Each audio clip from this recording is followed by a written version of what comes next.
Today we're going to discover how to deliver a damn good speech. Sometimes we may not have time to prepare, but we need to be our very best version to deliver that speech. So I'm going to give you 7 steps that you can follow to deliver a great speech. So stay tuned and learn the 7 steps that you can follow to deliver a better, greater, fat, big, damn good speech.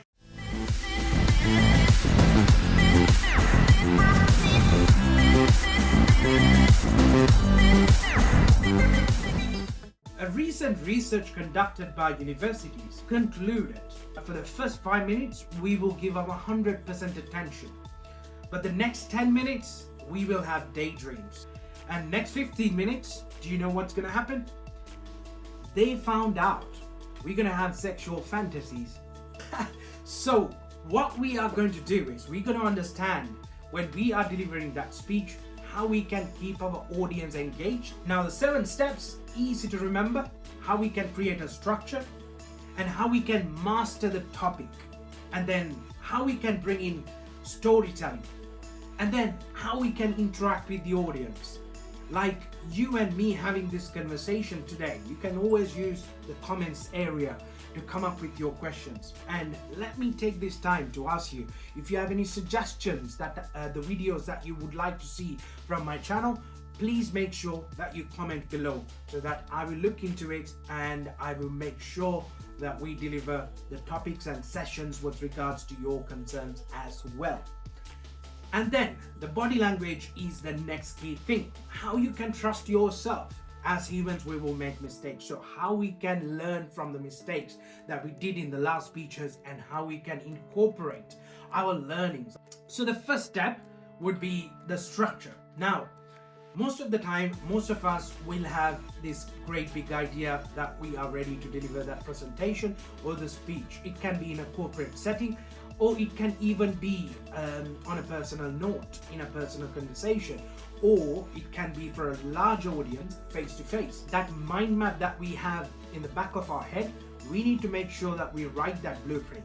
When you write something, when you jot down the details of the speech that you're going to deliver, it is going to give you a clear understanding, because at the end of the day, when we are delivering a speech, it is really important for us to remember that we are delivering the speech or the presentation, and the beneficiaries or the people who are going to benefit are our listeners or our audience. So we need to get into their shoes, understanding their knowledge level, understanding their capacity, and understanding the demography of that audience. The structure can be anything that you can implement into your next speech so that you have a clear structure of the deliverables of your speech.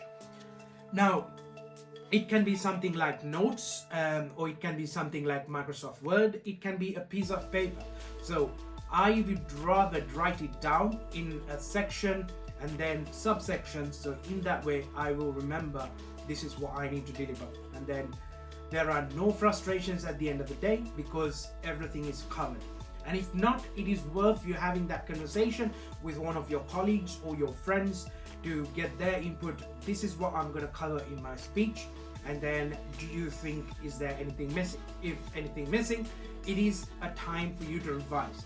So that's one benefit. When we have a clear structure written down, we can always brainstorm that idea with the rest of the facilitators or the resources that we have around us. The next thing is master the topic. When you master the topic, it is really important that you understand your geography of the topic. When you deliver a speech, it is all about your confidence, because you won't get a second chance to make a first impression. And the confidence is the key, because confidence is one of the components which will lead your audience to embrace your speech. And I have personal experience. If I don't have confidence in what I say, I will lose my audience. So because of that, I always make sure that I excel the topic. Now, it is still worth trying to understand the topic, and at the same time go a little bit outside the scope of your topic and try to understand what are the other areas that I can touch upon, or what are the other areas that my audience can raise the questions in. In that way, we can always target the topic in a better way. Now, when we are mastering the topic, it does not only mean that we source that information, that is also about mastering the knowledge of my audience. So if the knowledge is higher, how do I reach that level? If the knowledge is a bit lower, how can I condense my information in a way that this topic is fully covered and my audience has understood what I have delivered? That is a great point for you to note down when you are delivering a great speech. Now, storytelling. Storytelling, let me put it in this way.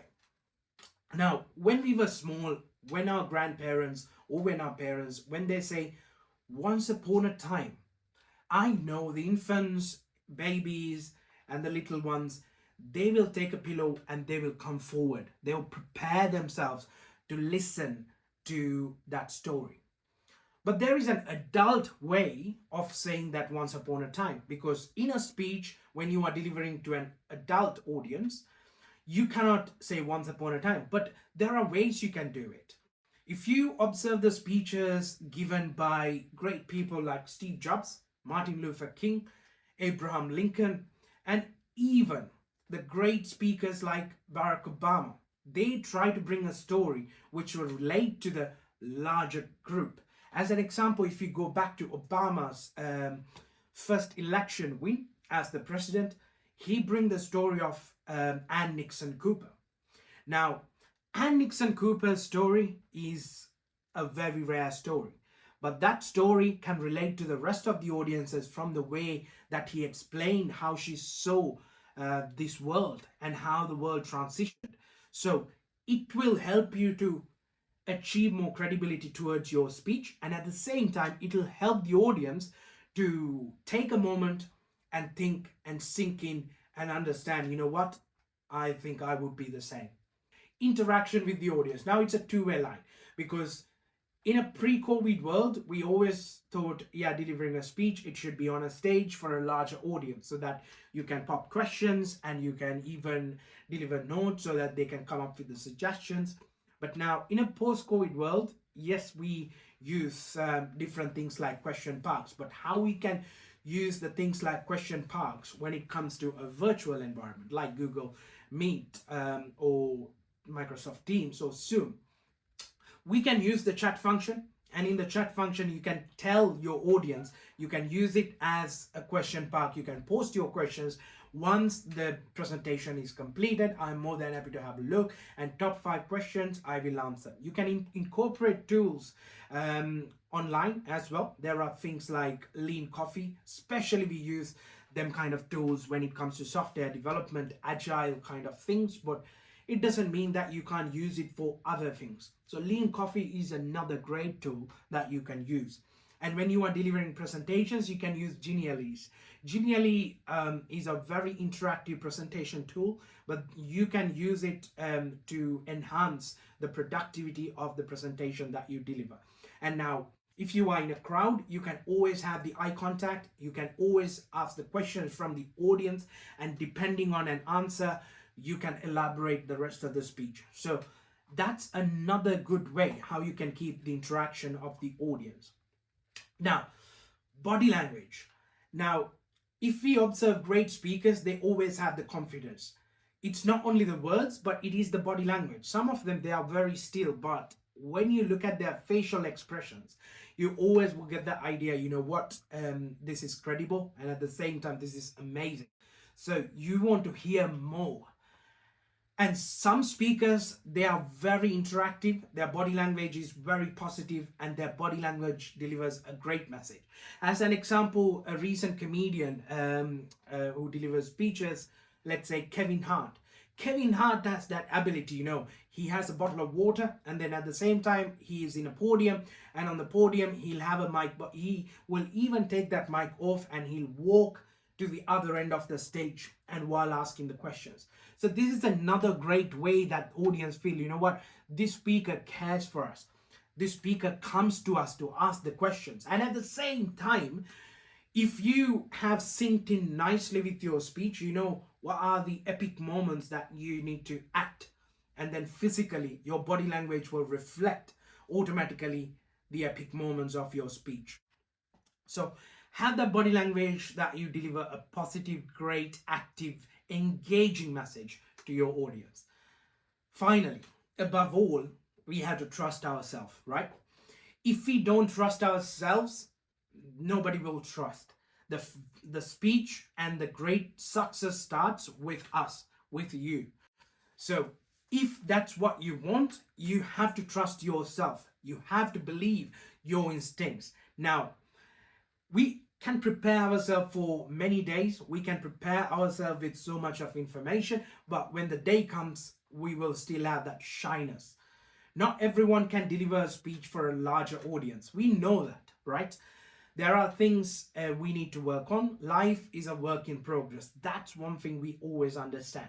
But what we can do is to make our life easier for the first few days of delivering speeches. We can even take a PowerPoint slide, and having that PowerPoint slide on a laptop or a big screen with less number of information, but with the pointers or key information and subsections will help you to remember these are the facts I need to stress when I'm delivering the speech. And at the same time, you having that mindset to use the pointer to change the slides will always give you that breathing space to remember the topics, remember the ideas that you wanted to deliver to your audience. If we come back to the stage and we realize, you know what, I could have done a better job, that's frustration. It is not going to lead anywhere. But what we can do is we can learn from the mistakes. It's worth me noting them down. I usually have this tendency taking my phone, take the notes on my iPhone, and then I will note next time, make sure I include this many stories. Next time, make sure I'll put subsections in my PowerPoint presentation. In them ways, when you deliver your speech next time, you can deliver a better job. So always remember, from the mistakes that you do, you learn, you evolve, and then you apply the corrections into the next speech that you deliver. Now you know how to deliver a damn good speech. Above all, I have a recommendation for you. If you haven't read this book, this is going to be very helpful. This is one of the books that I read when I started delivering speeches and went to public speaking. I will put the link for the eBay for you to go and purchase it if needed. So stay positive and win the world. Go and deliver your speech and carry that message. You can trust yourself. Food for thought. Have a great week.